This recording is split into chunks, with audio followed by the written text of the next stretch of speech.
It was on a crisp October evening when I stumbled upon the sinister secret that lay hidden beneath the floorboards of my neighbour's house. The memory still haunts me, a chilling tale of terror that I can hardly bring myself to recount.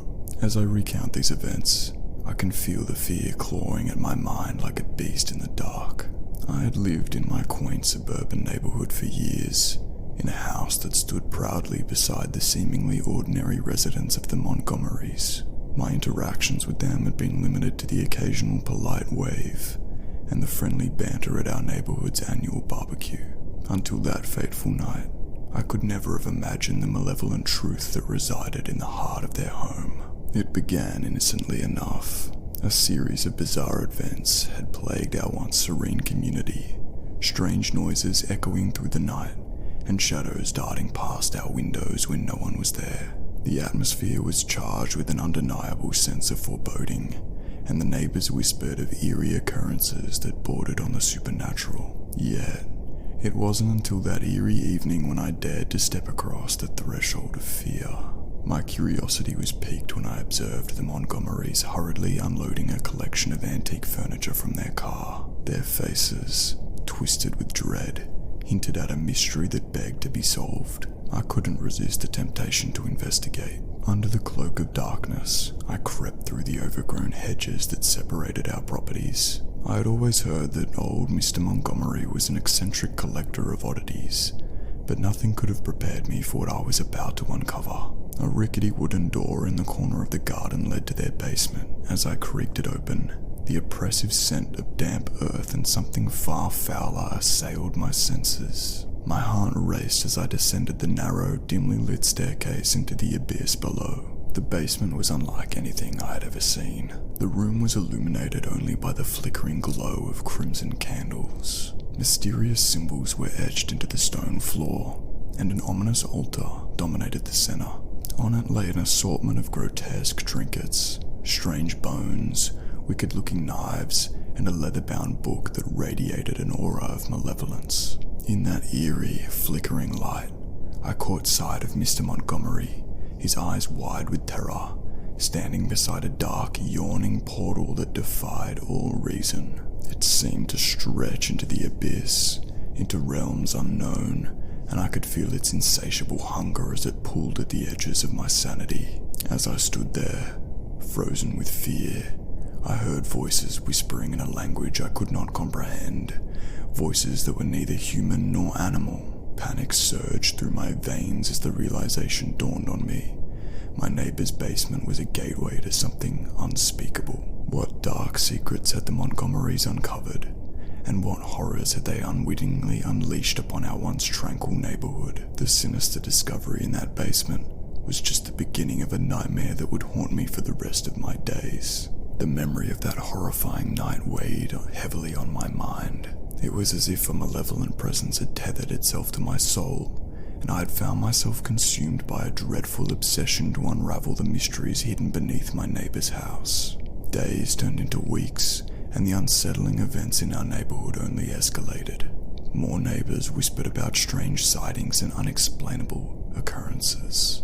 Some had even packed up and fled, leaving behind their homes like abandoned mausoleums. The pall of fear hung over us like a suffocating shroud.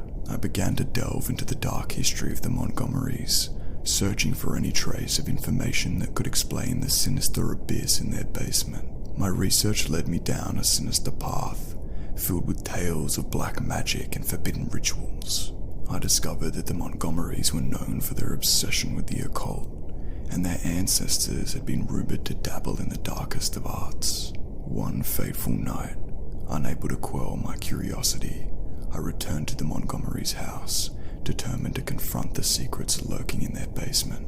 As I descended into that accursed abyss once more, the atmosphere was different, more oppressive.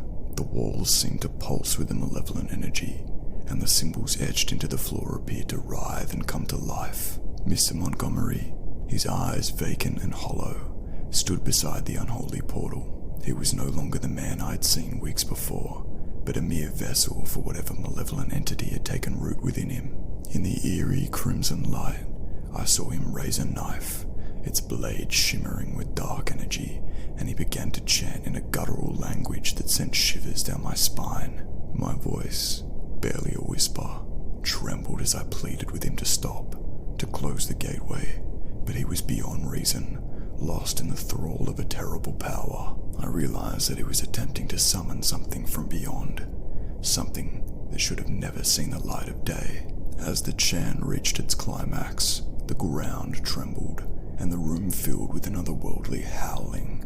A monstrous, clawed hand emerged from the portal, and with it, an unspeakable horror burst forth, a grotesque amalgamation of nightmares. The creature's eyes, filled with malevolence, met mine, and I felt a chill that penetrated to my very soul. In that instant, I knew that I had uncovered something that should have remained hidden, for this was no mere basement. It was a doorway to a realm of unspeakable horrors. The world I thought I knew had crumbled, and I was left standing on the precipice of a living nightmare with no escape in sight. As I fled the basement, I could hear the anguished screams of the Montgomerys behind me, their voices twisted by the monstrosity they had unleashed. My heart raced, and I knew that whatever had been set free would not rest until it consumed everything in its path. It was a terror that defied all reason, and I was trapped in its merciless grip. The nightmarish events in the Montgomerys' basement haunted my every waking moment. The horrors I had witnessed were too much for my fragile mind to bear, yet I could not escape the grim reality of our situation. The malevolent entity that had been unleashed was now a relentless force, devouring the very soul of our once peaceful neighborhood. The days that followed were marked by a growing sense of dread and despair. Darkness descended upon the town, both figuratively and literally, as an impenetrable, ominous cloud cloaked the skies. The very air seemed charged with malevolence, and the unearthly cries from beyond the portal echoed through the night, a constant reminder of the unspeakable horrors that lurked nearby. The once familiar streets became a labyrinth of terror, filled with grotesque apparitions and twisted monstrosities that had crossed over from the abyss. Those who remained in the neighborhood lived in constant fear, barricading themselves inside their homes, praying for daylight to come and free them from the relentless torment. My obsession with the Montgomerys' basement grew, and I became determined to close the gateway and put an end to the nightmarish horrors that had been unleashed. Armed with the knowledge I had gained from my research, I sought to unravel the dark incantations and bindings that had been inscribed into the stone floor. The basement had become a nexus of madness, with eldritch symbols and grotesque paintings adorning the walls. But with each attempt to decipher the arcane writings, I felt an oppressive presence bearing down on me, as if the very darkness itself sought to protect its secrets. It was during one of these desperate attempts that I heard a faint ethereal whisper, a voice from the abyss. It beckoned to me, promising knowledge and power, but at a terrible cost. It was a voice that threatened to consume my very soul, yet I was willing to risk it all if it meant ending the nightmare. I plunged deeper into the forbidden knowledge, performing a counter-ritual that was said to seal the portal. The air grew thick with an acrid, sickening stench, and the walls of the basement seemed to close in on me.